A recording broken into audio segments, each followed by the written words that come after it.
La France est en train de sortir de l'état de droit et c'est quelque chose qui doit alerter tous les citoyens. Donc c'est même plus un deux poids, deux mesures, c'est un crachat à la figure des droits de l'homme, tout simplement.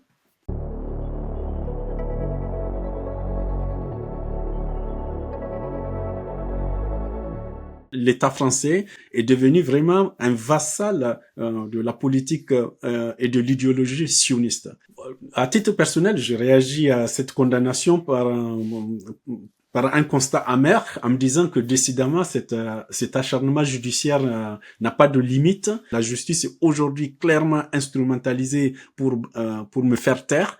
Mais aujourd'hui, on le voit, je ne suis pas le seul dans cette situation. Il y a beaucoup de militants pro-palestiniens qui sont aujourd'hui poursuivis par la justice juste par rapport à leur position sur la question du génocide qui est en train de se dérouler en Palestine. C'est un honneur de payer ce prix-là pour le combat que je menais pendant toutes ces années où je suis resté dans ce pays, qui m'a fait croire que j'étais dans une nation de droit, un état de droit, un état avec des principes, un état avec des valeurs, un état avec une éthique politique.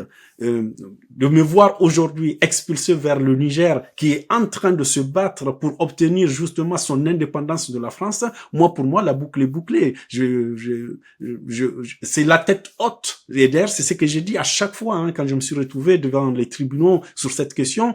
J'ai pas honte de retourner au Niger. Je veux juste ne pas retourner au Niger comme un criminel. C'est que le gouvernement français veut me faire, c'est pourquoi le gouvernement français veut me faire passer. C'est pour ça aussi, une fois de plus, je reviens là-dessus, mais vraiment pour que les gens comprennent. La justice est instrumentalisée pour pouvoir présenter un profil de dangereux de toutes ces voix que nous sommes, qui contestons la politique discriminatoire qui est menée aujourd'hui dans ce pays. Non, c'est un scandale. C'est un scandale ce qui est en train de se passer. C'est pas normal ce qui est en train de se passer aujourd'hui dans ce pays. C'est pas normal qu'il y ait ce deux poids deux mesures où des citoyens sont discriminés comme ça aussi brutalement et aussi de façon aussi flagrante sur des questions fondamentales telles que la liberté d'expression, la liberté d'opinion, la défense des droits de l'homme.